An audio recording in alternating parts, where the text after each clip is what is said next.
Happy Easter to our viewers all over the world, wherever you are this moment. It's a beautiful, beautiful brand day, and it's a Friday afternoon right here in the city of Ilaro. And it's time for that program known as Poly TV Newspaper Review and Analysis. I am Samuel Olaniyan, and together with me on the program today is Femi Afolabi. Well, good afternoon, Nigerians. I said happy Good Friday to you. And of course, Easter is here. Happy Easter. You're welcome to Newspaper Review and Analysis for today. Myself and Sam will do justice to that program today, Sam. All right, so today, the national dailies we'll be looking at, as usual, we have the Nigerian Tribune newspaper, we have the Punch, we have the Guardian, as well as Vanguard and Daily Trust newspaper. And first, on the front page of the Nigerian Tribune newspaper, we have the very interesting headline on the front page. It says, ADC fumes, knocks INEC, asks Amopiton to quit. And it has writer that further says that vows to proceed with party congresses, says agenda is to make Tinubu only option for election in 2027. Democracy is at risk. That's Turaki-led PDP warns. PRP, SDP, Wu Atiku, Obi, Kwankwaso, and others. You are an architect of your misfortune, APC replies ADC. Call for Amopiton's removal, distraction, assault on our independence. That's coming from INEC. That's on the front page of the Nigerian Tribune. Still on the Nigerian Tribune newspaper. That's this very, on the very sad note, the Plateau killing. Tinubu insists killers must be identified. Others 5,000 CCTV cameras for state.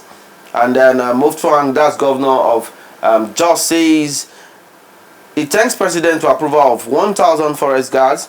Recent attack ploy to sabotage 2027 elections. That's coming from former governor Jang. Enough of condemnations. Act now. Shara Council tell governor and security agency. Still on the Nigerian Tribune newspaper, Olubadan Palace reviews Ali. 2 others won't be available for coronation today. Deny rift with Governor Makinde. Okay, from the Nigerian Tribune, I take on to the front page of the Punch newspaper. And the headline, the major headline of Punch newspaper says, 2027 battle, INEC under fire as ADC crisis worsens. The writer to that story, INEC defends Mark Aregbesol's derecognition. Opposition leaders demand Amopiton's sack. APC defies INEC, insists convention will held as planned. Utomi, Ezekwesili, others warn INEC, APC against shifting opportunities. And still on the masthead of it, the Punch newspaper, there is minor report. Easter, NSCDC deploys 57,000 personnel nationwide, and we have another very close story. Very close to that one, still on the front page of the Punch newspaper, saying World Bank inject $85,000 into Nigerian farms. And another story, EFCC moves to seize 57 Malami-linked properties. And we have another story from the report from the visit of Mr. President to Jos yesterday. Plateau bloodshed, Tinubu visit victims, send 850 soldiers to Plateau. Those are the minor story, those are the major story on the front page of the Punch newspaper. Away from the Punch newspaper, straight to the world of the Guardian newspaper. On the front page of the Guardian newspaper, legacy of waste inside Nigeria's mega refineries, gulping billions, producing nothing. That's a special report, a big story on the front page of the Guardian newspaper. And still on the Guardian, there's the report that says 813 hostages rescued as 197 insurgents surrender in March. And also on the Guardian newspaper, federal government governors Dangote, NNPCL offer commit 65 billion naira to food bank project. And also still on the Guardian newspaper, on the front page of the Guardian newspaper, outrage over Tinubu's 10-minute airport only visit to Plateau State. And from that paper, I take on to the Vanguard newspaper today, Vanguard, with the major headline, ADC, Opera greets INEC's axing of Mark Aregbesola. And a lot of writers to that report, one of them saying, it's an ambush against Nigerians should resist. That is quoting Afenifere leaders. And still on the front page of the Guardian Vanguard newspaper, Nigeria worse today than Abacha era, Utomi, Falana, others allege. And on the masthead, uncertainty over planned defection of Bala Muhammad. And still on the front page of the Vanguard newspaper, this is a minor report also. I was not deported. Alex Barber, American Christian activist, alleges smear campaign. And Plateau killings, this will not happen again. That is quoting President Tinubu vowing to the people of Plateau State yesterday. Plateau killing, this will not happen again, quoting Mr. President. EFCC seek final forfeiture of 57 properties linked to Malami. Appeal court dismisses NBC's bid to overturn judgment restraining it from imposing fines. Those are some of the reports you find on the front page of the Vanguard newspaper today. All right, away to the Daily Trust newspaper today. On the front page of the Daily Trust newspaper, INEC in the eye of the storm. That's the big story on the front page of Daily Trust newspaper. And also, it has a special story about 34,000 applicants chasing 1,000 police job in Benue. That's a very, very interesting one. 34,000 applicants chase 1,000 police job in Benue State. Still on Daily Trust newspaper. How Akali's resignation alters Gombe governorship race. How Akali resignation altered Gombe governorship race. And gunmen abduct 9, injured 2 in Sokoto community. Our core members was killed in Jos. Our core member was killed in Jos. These and many more we'll be looking at examining on this particular episode of PoliTV Newspaper and Analysis. So let's get straight to it.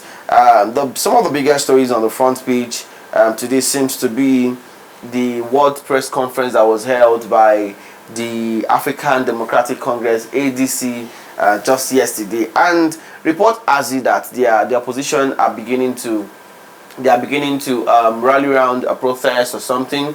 And according to a report that we saw yesterday, it was stated that the presidency has directed the military personnel to be on guard at the INEC headquarters recently. So I want to find out, Femi, do you think this whole ADC issue, is it high time for them to get another party and then move into a new party? What do you think might be the way out for them? I think as the day it sets in every day, we have new challenges on our hand. When you talk about politics, the political atmosphere in Nigeria is becoming in charge every now and then. The INEC that is upholding the appeal court's ruling, as it were, on the status of the ESCO, the leadership of ADC. The opposition sees the move as an ambush on democracy. Even Afenifere has issued statement asking Nigerians to resist that kind of activities. But of course, whatever INEC is doing and whatever INEC should do now, they should try to maintain the law, as it were. Let their action be guided by the rule of law, so that nobody will be able to say at the end of the day, this is a deliberate attempt by Mr. President or the APC, at least to overturn the decision of the other political parties. But if you ask me, this crisis is coming way too close to the proper electionary campaign. And of course, I don't know what is going to happen in the next couple of days. We have other political parties already trying to woo the likes of Atiku, Obi, and Kwankwaso to leave ADC because they see the challenge ahead as very crucial and very gruesome for ADC to be able to overturn now. And people are saying that, also some critics are saying, INEC's decision on the ADC at this point in time it is not worth it. They're supposed to have make this move earlier before now, so that the parties will know where it belongs. But of course, there's never That's politics. there's never litness in anything. Yeah, illegality, exactly. When we're talking about law. So I just believe that the politicians will behave as it were, and the advent of litigations, impact of judiciary on our democracy is coming more prominent. In fact, you know, we have in the recent elections and of course the past administrations, you have the judiciary, the judiciary as it were, playing significant role, settling crises that originally were put in place, were caused by politicians because of their lawlessness, because they don't want to do things by the law, and they deliberately create problems for the nation, whereas they call on judiciary to come and settle it. In a saner climb, judiciary needs not be calling to every of the crises caused by of the crisis in the country, but the politicians, because they want to scheme their way into office, they want to do something irrationally and even illegitimately, so they cause problem. And when you call on judiciary and judiciary try to interpret and adjudicate as it were, people now label judiciary as being partisan in what is happening. I know that the days ahead, we're still going to have very many things common. But the ADC that is vowing to go ahead, despite this INEC has, to go ahead to plan and execute their primaries or the congresses they already slated. At the end of the day, if any court now says everything that you've done prior to the election is null and void, people will now shout. Instead for them to, okay, what is the way forward? How do we resolve this crisis as early as possible so that at least everything that we had planned for 2027 will realize? I don't know. Okay, and I think as far as I'm concerned, they need to start looking for viable options. Like we have the NDC that has just one popular, the national leader, that's former governor of Bayelsa State, Siriki Dixon, and also you have the PRP. You have parties like SDP that are beginning to mobilize or beginning to, lobby for these big wigs from the ADC. Who tells you that when they eventually applaud that option, embrace that option, and go to the parties you mentioned? How are you sure that similar thing will not happen? Because already before they get to ADC, there was an existing executive, and when the big wigs got into that place, maybe the talks between them did not go the way everybody would like. That is why we were having this discussion, because there must be an existing executive leading that particular party, and when they brought themselves into the party, they should know how to mend their way, how to be integrated into it without causing problem. It is that kind of wahala that led them to this kind of. So when they go to another political party, what happens there again? We must give credence to President Bola Ahmed Tinubu. He's really a political juggernaut, a political strategist, seriously like that. Okay, let's look at another story again on the front page. It is the story of Makinde insisting on Ali's crowning today despite Ibadan Oba's boycott. I don't know what exactly Governor Makinde is trying to do. That Ibadan episode is another thing entirely. Honestly, as long as it looks comical, I know it's if it is not well handled, it will create another long-lasting crisis in that particular state. Because already the Nigerian Constitution as it were today does not approve any Oba, any traditional Oba, a traditional leader, to venture into politics. You don't play politics when you become a traditional leader. Is there really a law that actually outlaws them from doing politics? No, it is not. It is against the law of the Nigerian Constitution. Once you are an Oba or a traditional ruler somewhere, you can't play politics openly. You can't align with any political parties openly. Yeah, I think that's just for trying to preserve the institution. People are arguing that it is not really it's not written in black and white in the Nigerian Constitution. Well, maybe the lawyers will now come to give us the interpretation of that. But I know that as a traditional ruler, as an Oba or as a chief or whatever, ideally, there's a limit to how you want to be partisan. Okay. Sharafa Ali has been given the consensus nod at least to run, to fly the flag. I think he's currently a senator now. Yes, State. yes. Okay. To fly the flag of OPC in Oyo State come 2027. At the same time, he's the Ekarun Balogun Olubadan. So, and that status has placed him very close to the throne, to where the throne of Olubadan, in case anything happens. Because you know Ibadan's kingship is by succession. So he is already warming up to become Olubadan in the years coming. So at the same time, you now want him to wear a beaded crown. So automatically, he will lose his position as the consensus candidate of APC. So that is what the Olubadan is trying to prevent. That is why all the three high chiefs that were slated to be crowned to be crowned today were stylishly taken away from. If I even heard that even the person who was supposed to crown them is already out of Ibadan. So the governor is now looking. I think the governor might just need to crown himself. But the question I'm asking is, for how long will they stay away from Ibadan? Yes. For how long will they stay away? Because if you don't want it now, for how long will they stay away from Ibadan? And another thing that I am yet to know is what is the interest of Governor Makinde in all this? He is a second-term governor, so he's not coming back as a governor again. And the PDP, as it were, is not looking so good to win the governorship seat in Oyo State again. So who is he rooting for? Who is he trying to root for? Is it PDP? Is it APC? Or is it ADC? So that is the question people are asking him. Well, I think that finally, before we go, another quite interesting story.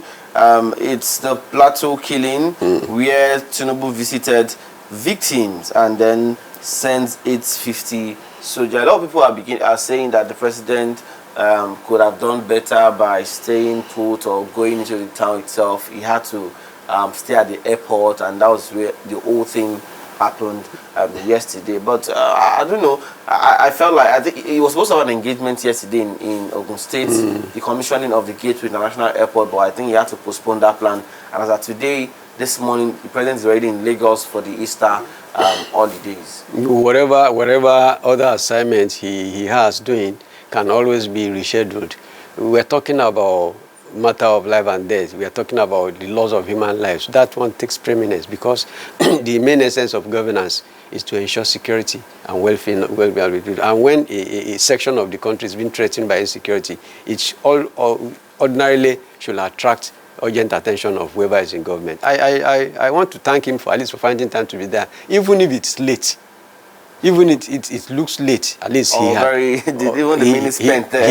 He'd been there, and he has assured that the crisis there, such will not happen again. Let's believe him, because this is not the first time that government will promise, oh, we will be on top of it, we will prevent, we will secure you, and at the end of the day, something similar will happen. But now that he said such will not happen, let's give him the benefit of the doubt that government will do something very cogent and very proactive, at least to forestall the persistent and rampant killings in Plateau and, of course, in other parts of the country. He has assured, has ordered deployment of 5,000 CCTV cameras, at least within the Jos Metropolis, so as to see who exactly, or who to nab whoever is trying to plan similar thing in the bud, and of course a deployment of more troops to that part of the country. What I now need the government to do more is to be very proactive. We are going to the Easter period.